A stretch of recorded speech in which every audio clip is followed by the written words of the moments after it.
Assalamualaikum warahmatullahi wabarakatuh. Bismillahirrahmanirrahim. Alhamdulillahirrabbilalamin. Allahumma sholli ala sayyidina Muhammad wa ala ali sayyidina Muhammad.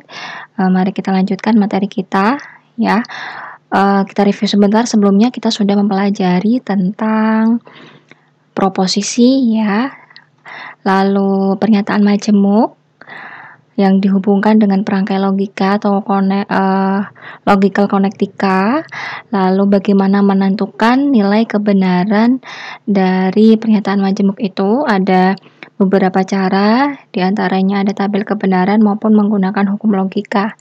Nah, selanjutnya kita beralih ke topik yang baru, yaitu argumen. Argumen ini juga sekumpulan proposisi, ya kan? Tapi apa bedanya dengan pernyataan majemuk? Ya, nanti kita lihat. Lalu nanti kita juga akan mempelajari tentang kaidah inferensi atau aturan penyimpulan dari argumen tersebut. Baik, langsung saja di sini kita awali dengan definisi argumen. Jadi argumen itu ada yang menyebutnya juga dalil. Ya, definisinya adalah sekumpulan proposisi sedemikian hingga salah satu dari proposisinya ditegaskan atas dasar proposisi lainnya. Nah, jadi di sini secara tidak langsung ya menyatakan bahwa syarat dari argumen itu ya ada premis dan ada konklusinya. Nah, dari sini coba kita bandingkan dengan yang kemarin, pernyataan majemuk ya. Antara pernyataan majemuk dan argumen berarti ada kesamaan, yaitu sama-sama terdiri dari sekumpulan proposisi. Nah, kalau itu kesamaannya, tapi perbedaannya terletak kalau di argumen sekumpulan proposisi itu harus terdiri dari konklusi dan premis ya, harus ada itu. Nah, kalau di pernyataan majemuk kan tidak ya, jadi hanya sekumpulan proposisi biasa yang kemudian dikaitkan atau dihubungkan dengan menggunakan perangkai logika. Seperti itu kurang lebihnya ya.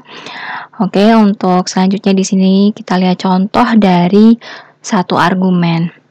Misalnya ada sekumpulan proposisi, di sini saya buat 3. Ya, proposisi yang pertama, misalnya jika umat muslim rajin beribadah, maka ia dicintai oleh Allah Subhanahu wa taala. Lalu proposisi kedua, Ali seorang muslim yang rajin beribadah. Lalu proposisi ketiga, Ali dicintai Allah Subhanahu wa taala.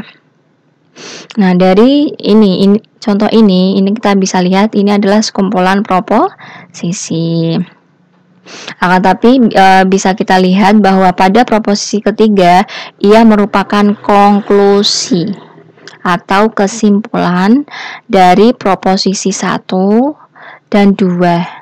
Jadi bisa kita sebut yang proposisi 3 itu adalah konklusi atau kesimpulan, lalu proposisi 1 dan proposisi 2 ini dia menjadi premis 1, premis 2. Jadi ada 2 premis.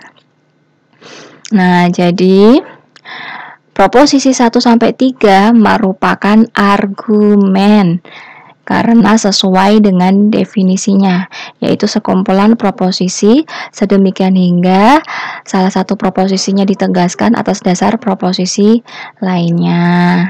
Ya, kalau kita susun dalam bentuk simbol matematika, jadinya seperti ini ya. Premis 1 ya, misal umat muslim rajin beribadah itu P, lalu Q itu ia dicintai Allah ya. Lalu di sini yang menjadi premis kedua berarti Ali seorang muslim itu adalah P simbolnya. Nah, lalu untuk memisahkan antara premis dan konklusi biasanya kita buat garis horizontal ya, terpisah seperti ini, lalu di bawahnya garis baru kita tulis konklusi. Konklusi itu kesimpulan, makanya biasanya ada titik 3-nya seperti ini. Jadi gitu ya. Jadi Ki itu ahli dicintai Allah. Nah, ini simbolnya kurang lebih seperti itu. Nah, ini untuk simbol yang menurun ya. Teman-teman bisa juga menuliskan simbol argumen ini dalam bentuk mendatar seperti ini. Caranya antar premis ya, premis 1, 2, misal ada yang ketiga, keempat dan seterusnya, itu dihubungkan dengan logical connectica konjungsi.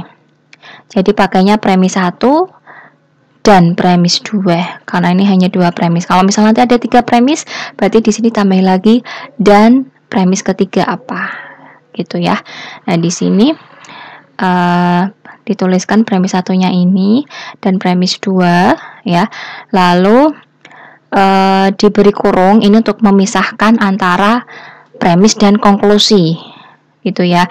Lalu untuk penghubung antara premis dan konklusi itu kita gunakan tanda implikasi ya, pakai tanda implikasi. Baru di sini kita tuliskan pernyataan yang menjadi konklusinya. Oke. Kalau disusun, kalau dibaca bentuknya secara umum berarti jika maka kan begitu ya. Jadi sebenarnya argumen itu suatu bentuk implikasi jika maka.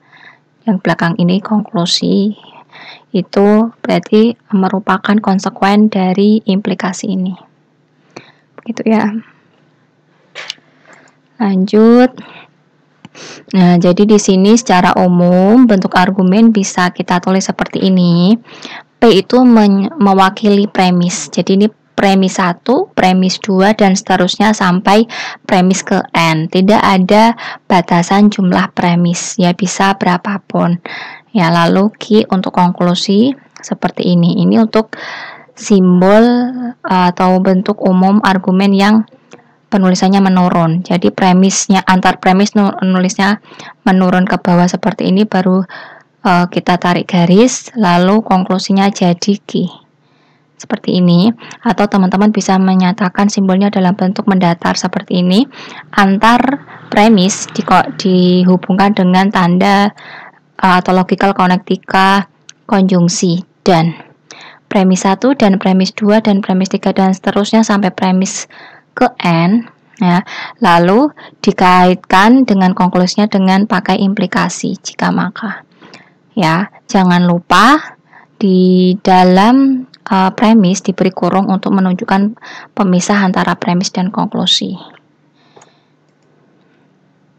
Nah, selanjutnya kita berikan contoh lain yang dalam bentuk kalimat ya, dalam bentuk kalimat baik kalimat sehari-hari maupun kalimat dalam bidang matematika. Untuk contoh yang pertama misalnya ada proposisi semua bilangan genap habis dibagi 2, lalu 10 adalah bilangan genap. Nah, jadi di sini konklusinya jadi 10 habis dibagi 2. Ya. Lalu selanjutnya contoh lain dalam bentuk kalimat sehari-hari. Jika malam hari hujan, maka lapangan bola akan basah. Itu sebagai premis pertama. Lalu selanjutnya ternyata malam hari turun hujan, itu premis kedua. Lalu yang menjadi konklusinya adalah jadi lapangan bola basah. Nah, di sini teman-teman bisa perhatikan di dalam premis itu, dalam premis maupun konklusi itu proposisinya itu ada yang berupa pernyataan majemuk ya. Kalau yang di A ini semuanya proposisinya tunggal ya, hanya satu kalimat. Tapi teman-teman perhatikan yang contoh B, untuk premisnya itu dia berupa pernyataan majemuk yang dikaitkan dengan menggunakan perangkai implikasi jika maka. Ya, jadi tidak ada masalah, boleh hanya proposisi untuk premis itu tidak hanya harus satu kalimat gitu. Jadi bisa juga 2 proposisi yang nanti dikaitkan dengan logikal matematika konjungsi, disjungsi, implikasi, biimplikasi. Tidak ada masalah dengan itu ya. Tidak dilarang, maksudnya seperti itu. Ya, baik premis maupun konklusi bisa berupa pernyataan majemuk. Nah, selanjutnya itu cukup ya tadi untuk tentang argumen. Nah, selanjutnya kita pelajari tentang kaidah inferensi atau aturan penyimpulan. Jadi kan di dalam argumen itu kan di dalamnya itu memuat konklusi atau kesimpulan. Nah, di dalam argumen itu predikat untuk suatu argumen itu tidak sama dengan proposisi yang bernilai benar atau salah ya, tetapi lebih tepatnya untuk argumen itu dikatakan argumennya itu sah atau tidak sah, valid atau tidak valid, begitu ya, bukan argumennya benar atau salah. Benar atau salah itu nilai kebenaran untuk proposisi. Nah, sekali lagi di dalam argumen itu nilai kebenarannya itu sah atau tidak sah, atau bisa kita gunakan valid atau tidak valid ya. Nah, sekarang bagaimana cara kita menentukan benar atau salahnya untuk menentukan sah atau tidaknya argumen ya, karena yang tadi kita berikan contohnya belum tentu itu argumennya valid atau sah yang boleh untuk kita gunakan ya. Makanya di sini juga mengajarkan kita untuk memilah informasi ya, tidak hanya dalam mata kuliah ini, dalam kehidupan sehari-hari. Misal teman-teman menjumpai suatu informasi di dalamnya itu ada argumen ya, teman-teman perlu menyaring apakah argumen itu valid atau tidak ya. Berarti kita secara tidak langsung mengajarkan kita untuk menangkal berita hoax gitu ya, berlatih berpikir logis ya, berpikir secara kritis. Nah, di sini untuk suatu argumen dikatakan sah atau valid jika argumen tersebut dinyatakan dalam suatu implikasi sedemikian hingga premis-premisnya merupakan anteseden, konklusinya merupakan konsekuen, dan implikasi tersebut merupakan implikasi logis atau tautologi. Nah, sebenarnya di sini yang menjadi intinya adalah kuncinya itu adalah argumen dikatakan sah atau valid jika dia implikasinya logis atau implikasinya selalu bernilai benar. Kita menyebutnya tautologi. Untuk yang ini sebenarnya teman-teman bisa abaikan ya, untuk argumen itu dinyatakan dalam suatu implikasi, karena memang pada dasarnya itu argumen sebagaimana definisi sebelumnya itu argumen itu dinyatakan dalam bentuk implikasi ya. Jadi ini sudah otomatis sebenarnya. Ini hanya mengulang definisi argumen ya, lalu untuk penegasan sah atau validnya argumen itu ini, asalkan implikasinya itu logis. Implikasi logis itu maksudnya implikasinya selalu bernilai benar atau tautologi ya. Nah, selanjutnya bagaimana caranya menentukan kevalidan suatu argumen. Sebelumnya kita sudah tahu syarat suatu argumen dikatakan valid ya tadi ya. Nah, sekarang bagaimana cara atau langkah-langkah untuk menentukan kevalidannya ya. Berarti hal ini menunjukkan ya secara langsung langkah-langkah untuk menentukan implikasi yang logis ya, karena argumen valid itu berarti argumen yang berbentuk implikasi yang logis atau tautologi. Nah, untuk menunjukkan implikasi yang logis atau tautologi ya, teman-teman kembali ke materi sebelumnya tentang menentukan nilai kebenaran dari pernyataan majemuk ya. Ada beberapa cara, yaitu ada menggunakan tabel kebenaran maupun dengan hukum logika ya.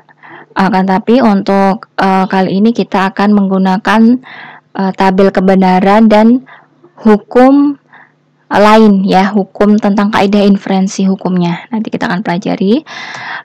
Pertama kita pelajari dulu yang cara pertama dengan menggunakan tabel kebenaran. Ini langsung saya aplikasikan pada suatu permasalahan ya. Saya berikan contoh suatu argumen ya, misal di sini ada Ani ada di Bandung atau Tasikmalaya. Ani tidak ada di Bandung, jadi Ani ada di Tasikmalaya. Nah, di sini untuk menentukan apakah argumen ini valid ya, berarti kita menentukan dulu mengubahnya dulu ke dalam simbol matematika. Ya kan, tapi teman-teman sudah fikskan dulu ya bahwa ini benar-benar argumen karena di dalamnya ini memuat premis dan konklusi. Ya, oke, next kita misalkan Ani ada di Bandung itu P, lalu Ani ada di Tasikmalaya itu Q. Nah, jadi dari argumen ini kita bisa susun menjadi simbol matematika, jadinya P disjungsi Q ya. Lalu ini adalah negasi P karena di sini kesimpulan, di sini kita beri garis ya, kita tarik garis lalu titik 3 Q ya. Lalu selanjutnya kita mau menunjukkan apakah argumen ini valid atau sah, berarti kita perlu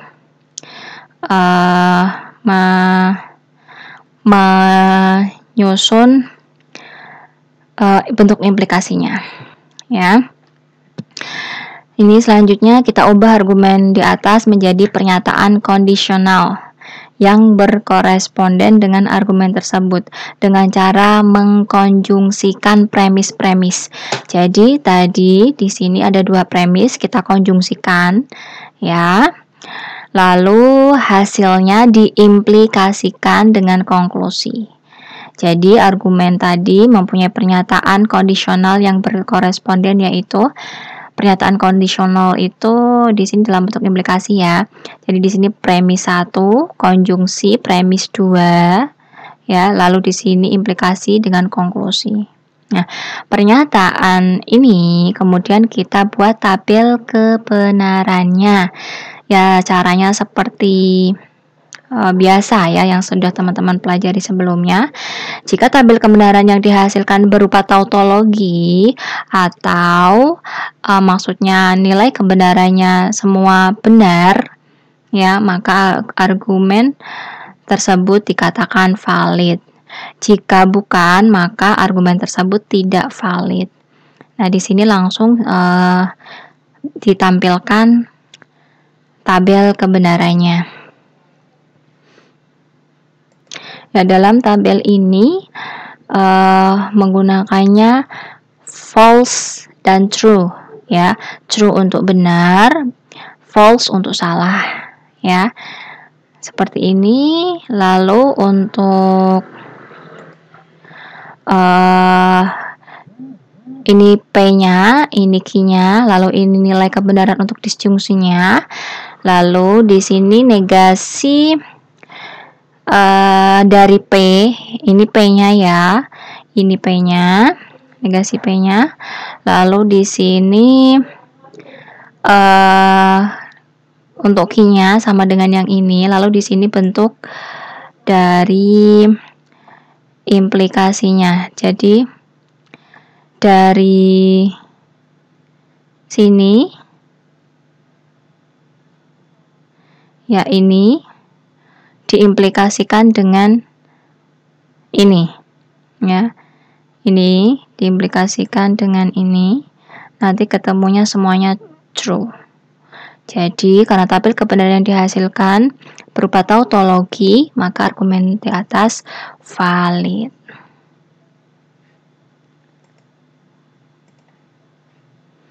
Ya, untuk teman-teman jika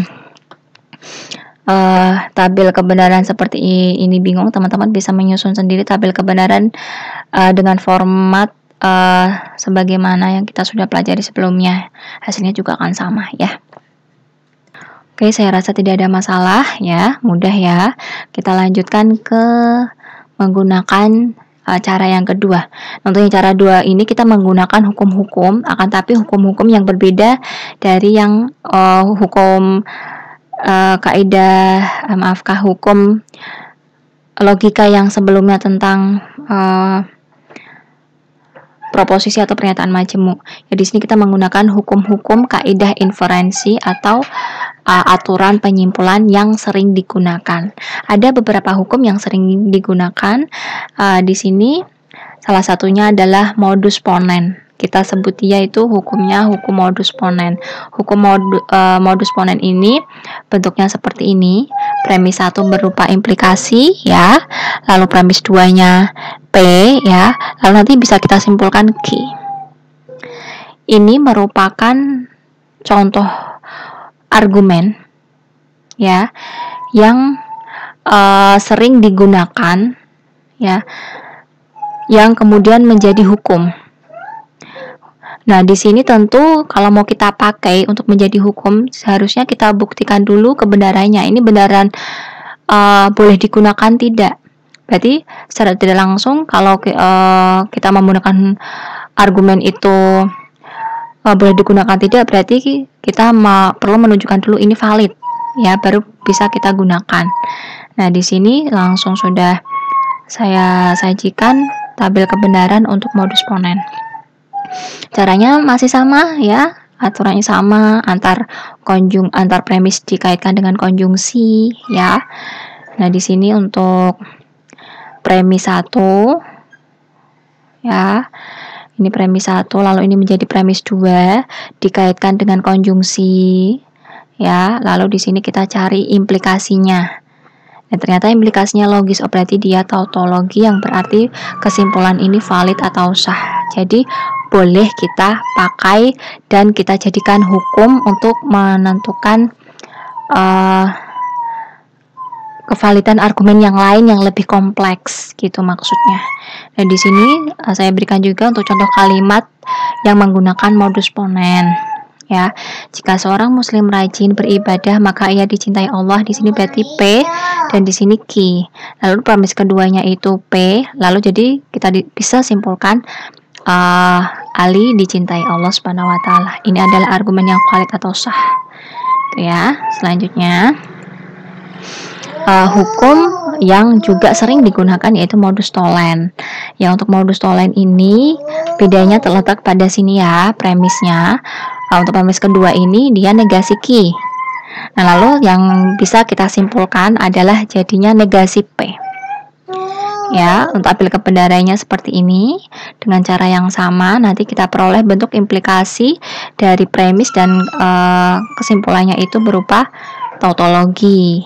Jadi di sini argumennya valid atau sah, jadi boleh kita gunakan menjadi hukum, ya. Nah, itu contoh kalimatnya juga di sini saya berikan, misal hampir sama dengan yang tadi, ya. Premis pertama, jika seorang muslim rajin beribadah maka ia dicintai Allah Subhanahu wa taala. Lalu premis keduanya itu Ali tidak dicintai Allah. Nah, jadi dari sini bisa kita simpulkan, ya, Ali bukan seorang muslim yang rajin beribadah, negasi P, ya, gitu. Nah, masih ada banyak lainnya argumen-argumen yang sah, ya, argumen-argumen yang valid yang bisa kita gunakan sebagai hukum. Tapi karena ada banyak, kita tidak bisa membuktikannya satu-satu, ya, terbatas dengan waktu.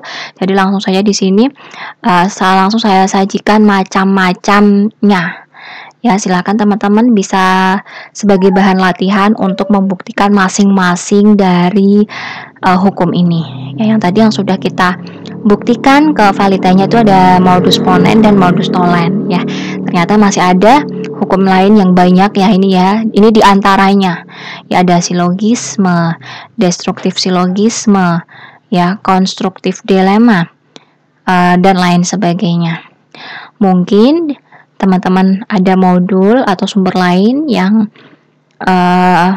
menuliskan hukum yang berbeda, ya, it's okay, ya, hukumnya ada banyak, di sini hanya diantaranya aja. Atau bisa jadi penamaannya aja yang berbeda, tetapi maksudnya di sini sama ya, karena bisa jadi masing-masing penulis menggunakan sumber referensi yang berbeda. Isinya, muatannya, kontennya sama, tapi hanya penamanya aja yang berbeda, nggak masalah. Itu ya. Oke, di sini. Nah, selanjutnya hukum-hukum ini kita sebut dengan kaidah hukum, kaidah inferensi atau hukum aturan penyimpulan yang bisa kita gunakan untuk membuktikan argumen-argumen lain yang sifatnya lebih kompleks ya, atau lebih panjang ya gitu. Langsung saja kita lihat contoh ya, bagaimana penggunaan hukum-hukum ini untuk menentukan argumen lain gitu ya. Nah, misalnya di sini ada latihan 1, 2, dan 3 ya. Coba kita kaji satu-satu. Oke, untuk yang pertama di sini misal ada argumen jika pintu kereta api ditutup, lalu lintas akan berhenti. Jika lalu lintas berhenti, akan terjadi kemacetan lalu lintas. Pintu kereta api ditutup. Lalu di sini terlihat jelas ya, ada kata jadi, berarti ini konklusinya. Jadi terdapat kemacetan lalu lintas. Nah, di sini kita diminta untuk membuktikan bahwa argumen ini valid. Oke. Seperti biasa, untuk menyelesaikannya kita perlu merubahnya dulu ke dalam simbol matematika ya. Di sini saya sajikan tulis ulang hukum-hukum kaidah inferensinya agar teman-teman terbiasa dan bisa lebih mudah menggunakannya, terlebih bisa hafal ya, bisa memahaminya. Di sini untuk jawabannya tadi kita misalkan pintu kereta api ditutup itu P, lalu lintas akan berhenti Q, lalu terjadi kemacetan lalu lintas sebagai simbol R. Nah, kemudian di sini baru kita simbolkan argumen tersebut berdasarkan soal cerita tadi ya. Berarti di sini P maka Q. Ya. Next di sini berarti Q maka R. Ya. Lalu di sini P. Nah, lalu di sini titik 3 R. Nah, di sini maaf, ini akan lebih baik jika ada garis ya, kita tarik garis ya, seperti contoh-contoh sebelumnya. Lalu di sini menjadi konklusinya. Nah, berarti untuk pembuktiannya kita menggunakan premis-premis yang ada. Ini kita bisa gunakan untuk pembuktian, lalu nanti kita arahkan agar nanti diperoleh hasil akhirnya itu R. Itu ya. Oke, selanjutnya di sini untuk huruf untuk angka-angka ini perlu ya, penting ya urutannya, karena nanti kita akan gunakan urutan ini ya, akan kita sebut di bawah gitu. Ini maksudnya 1, 3 ini maksudnya langkah 1 dan langkah 3. Ini langkah 2 dan langkah 4. Lalu ini hukum yang kita gunakan. Gitu ya. Nah, untuk langkah pertama kita tuliskan dulu semua premisnya.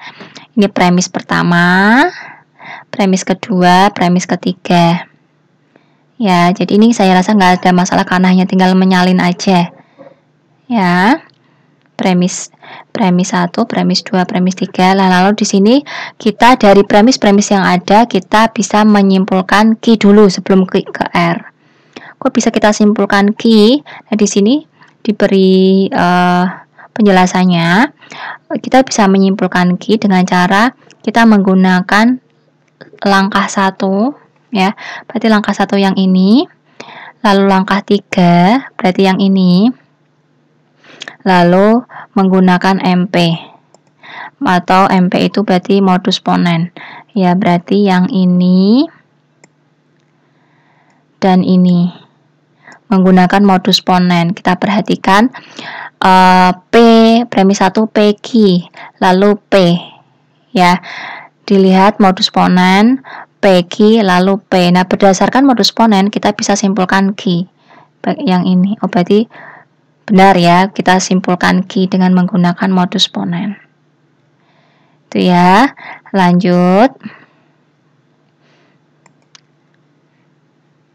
Untuk yang ini berarti kita menggunakan langkah 2 dan langkah 4. Berarti yang ini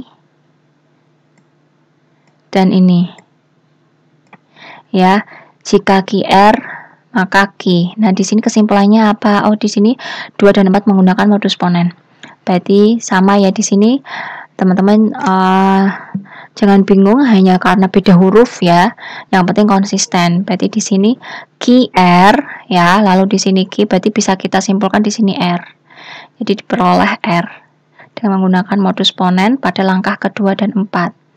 Nah, jadi di sini sudah terbukti bahwa kita bisa menyimpulkan R atau terjadi kemacetan lalu lintas. Itu ya. Oke, kita lanjutkan lagi ke soal yang kedua. Di sini saya tulis ulang soal kedua. Jika ibu pergi ke pasar, maka bapak pergi ke kantor. Ibu dan kakak pergi ke pasar, jadi bapak pergi ke kantor. Kita ubah dulu ke dalam simbol-simbol. Ini berarti misal P. Ini P. Ibu pergi ke pasar P, bapak pergi ke kantor Q. Lalu ini ibu pergi ke pasar itu P, kakak pergi ke pasar R ya. Jadi ini P dan R ya. Lalu kita simpulkan Q, bapak pergi ke kantor. Ya, di sini jangan lupa diberi tarik garis ya. Oke, jadi kita mau membuktikan argumen yang secara simbol penulisannya seperti ini. Lalu seperti biasa caranya seperti tadi, kita tulis dulu premis 1 dan premis 2. Ini cuma ada 2 premis, jadi kita tuliskan kedua-duanya ya. Premis-premisnya semuanya kita tulis dulu. Ini premis 1 dan premis 2 sebagai tahap 1 dan tahap 2 atau langkah 1 dan langkah kedua. Nah, selanjutnya kita mau arahkan sehingga nanti diperoleh Q gitu ya. Nah, di sini pada langkah ketiga kita bisa menyimpulkan P. Ini dapat dari mana? P itu diperoleh dari kita gunakan langkah kedua, berarti yang ini langkah kedua dengan menggunakan hukum simplifikasi. Simplifikasi itu ini ya. Bunyi hukumnya P dan Q itu bisa kita simpulkan P ya. Kalau teman-teman mau menyimpulkan Q juga sebenarnya tidak ada masalah ya, yang penting salah satu gitu ya, antara P maupun Q gitu ya. Nah, di sini ada P dan R. Kita boleh memilih P karena ada tujuannya, nanti mau kita arahkan ke Q gitu loh. Sebenarnya kalau teman-teman mau pilih R ya, di sini R juga tidak ada masalah itu ya, sesuai dengan hukum simplifikasi boleh. Akan tetapi nanti kalau R nanti belum bisa ke tujuan yang mau kita arahkan ke Q ini gitu loh. Jadi di sini kita sesuaikan atau ada tujuannya gitu, kita mau arahkan ke Q nanti. Jadi yang ini langkah ketiga ini kita perlu ambilnya yang P aja itu ya. Selanjutnya dari sini kita gunakan modus ponen pada langkah 1 dan 3. Langkah 1 dan 3 berarti ini dan ini. 1 dan 3 ya, menggunakan modus ponen. Jelas ya, jika P maka Q, kemudian premis selanjutnya P, berarti kesimpulannya Q ya, menggunakan ini ya. Jadi sudah sesuai dengan tujuan kita, diperoleh kesimpulan Q. Jadi sudah terbukti argumen ini valid atau sah. Gimana? Sudah merasakan lebih mudah ya jika menggunakan hukum daripada tabel kebenaran yang panjang ya. Oke, kita lanjutkan. Nah, di sini untuk latihan ketiga, kita diminta menyusun bukti formal validitas argumen berikut. Ya, bukti formal tuh ya sebenarnya maksudnya ya menggunakan hukum-hukum kaidah inferensi, maksudnya gitu. Ini tidak dalam bentuk kalimat ya, di sini langsung disajikan dalam bentuk simbol, mempermudah kita. Ya, jadi di sini oke, seperti ini bentuknya. Ada 3 premis ya. Premis 1, 2, 3 konklusi. Untuk langkah menjawabnya seperti biasa, kita tulis dulu semua premisnya. Berarti ini premis 1, premis 2, premis 3 sebagai langkah 1, langkah kedua, dan langkah ketiga. Yang untuk selanjutnya di sini kita menggunakan di sini langkah kedua menggunakan simplifikasi. Ya, sama kayak tadi simplifikasi di sini. Ini kita pilihnya yang P. Ya, tentu ada maksud dan tujuan tertentu. Lalu selanjutnya kita pilih lagi hukum simplifikasi, tapi untuk yang premis ketiga.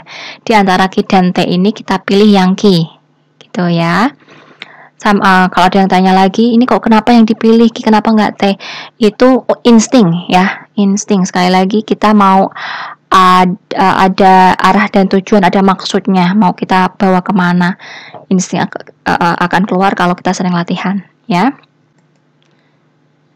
Ya, untuk langkah selanjutnya di sini untuk langkah ke-6, maaf ya ini bukan 2 dan 3 tapi 4 dan 5 ya. Kita gunakan langkah 4 dan 5 dengan menggunakan hukum konjungsi ya. Hukum konjungsi berbunyi jika ada P sebagai premis 1, Q sebagai premis 2, maka boleh kita simpulkan P dan Q ya. Nah, lalu di sini sama ya, ada premis P dan premis Q, bisa kita simpulkan P dan Q. Oke. Nah, selanjutnya dari sini kita bisa simpulkan R.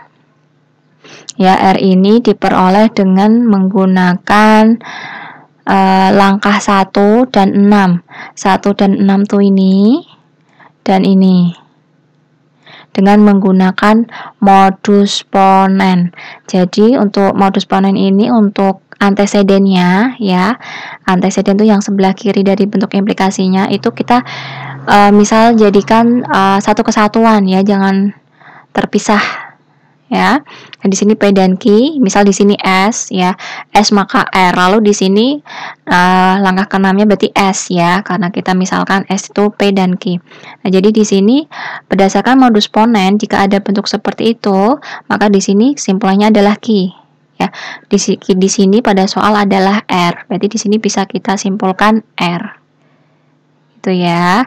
Nah, dari sini berarti sudah ketemu dengan tujuan yang mau kita buktikan, yaitu bisa kita simpulkan R. Jadi terbukti argumen ini valid atau sah. Itu ya.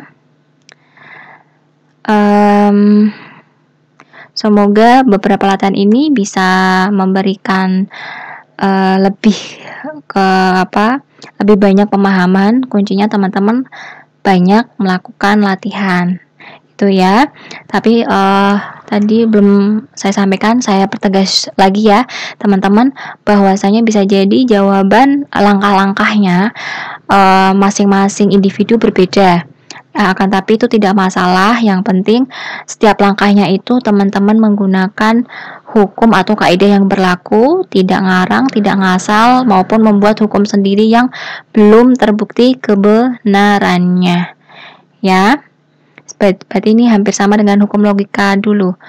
Antar individu bisa jadi per langkahnya itu berbeda, kan, tapi nanti ketemu hasil yang dimaksudnya itu sama. Ada yang perlu muter-muter dulu untuk mencapai tujuan, kan, tapi ada juga yang bisa mendapatkan langkah yang lebih cepat ya, yang lebih singkat gitu. Nggak masalah, yang penting sesuai dengan hukum yang berlaku pada setiap langkahnya. Oke, demikian ya teman-teman. Mohon maaf jika ada salah dan kurang. Saya akhiri untuk sesi argumen ini. Demikian, wallahul muwafiq ila aqwamit thoriq. Wassalamualaikum warahmatullahi wabarakatuh.